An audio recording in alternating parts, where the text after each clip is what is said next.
Sveiciens tukumniekiem. Un šodien rubrikā Dari pats tukuma televīzijā parādīsim dažas situācijas, kā rīkoties, ja gadījumā uz ielas ir nepatīkams incidents, kad kāds ir sagrābis, satvēris aiz rokas vai no priekšas vai no aizmugures, un kā tad atbrīvoties no šī satvēriena. Un kā vispār uz ielas vajadzētu ievērot kaut kādas noteikumus, lai tomēr justos droši un arī ne tikai justos droši, bet arī būtu droši.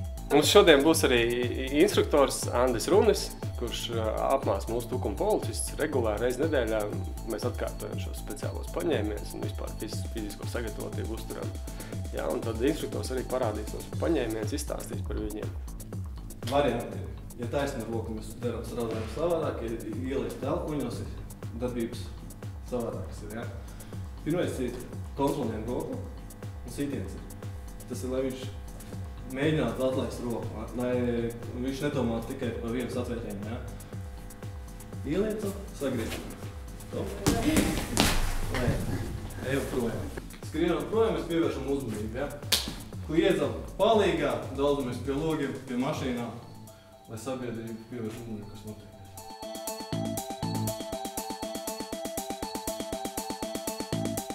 Un ja ar abām rokām, tad pirksti? Ja es atvērt ar abām rokām? Jā. Ar vienu galu un otru vēl piespēlēt. Bet arī tas pats ir. Jā, tad tikai īkšķis iet uz āru, te īkšķis iet uz iekšu.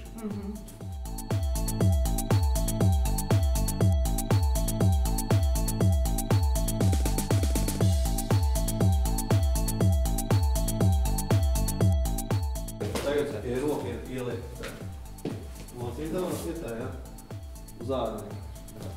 Sitien, jā, lai viņš nedomātu par roku, par satvērienu, jā.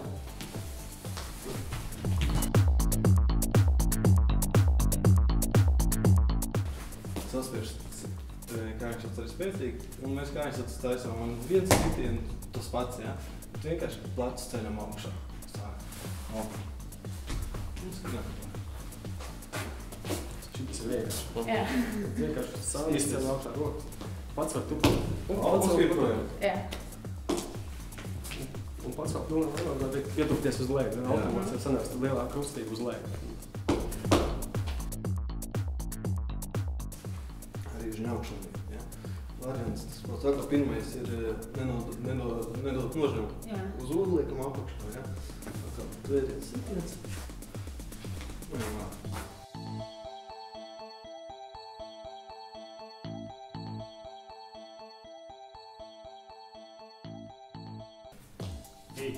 Uz īkšķi, jā, vienkārši. Ļoti daudz spēka nav palīdam otru. Manam ir skriet projām. Protams, ja grib kājiņš savs, jā, tad mēs sakām, vēl sitienu var uztaisīt, ja grib. Dēlni, jā. Tas pats pirmais, kas ir par savu drošību domājot, ir, ka tomēr ir jāizvairās no tām neapgaismotām ielām, jāizvairās iet vienam pašam, labāk tomēr ir iet kompānijā, ja viens pats izvēlamies, varbūt paiet 500 metrus garāku ceļu, tomēr pa apgaismotām ielām. Ja mēs redzam, ka mums nāk pretī tāda aizdomīga kompānija, kur uzprasās kaut ko ļaunu izdarīt, ja, tad labāk pārējiem ielu otrā pusē. Ja viņi nāks pāri, tad jau redzam, ka nav labi, tad jau varbūt uzreiz jāsāk beigt. Ja. Jo, šeit mēs nemācīsim, ka meitenēm tagad vajag nostāties pretī kā Rembo, ja, un tur 5 jauniešus filikt pie vietas. Un tā nebūs. Un, tīri reāli tad apzināmies tās savas spējas, spēkus, jā, un nepieciešams var zvanīt, protams, vai ne. Ja jūs jau skrienot un izlūks ar telefonu, cilvēki saprotīs, un skaitīs ir policija, jā, tad viņi var domās, ka es zvanāt policijai, līdz ar to tas jau ir motivējuši faktors, jau neiet tālāk vai pakaļ.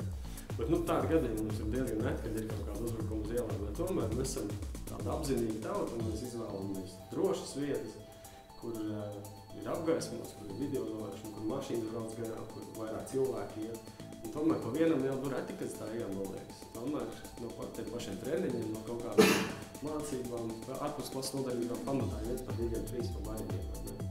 Un mums jau puiši ir tādi galanti, ka pamat bez maniem, vai ne?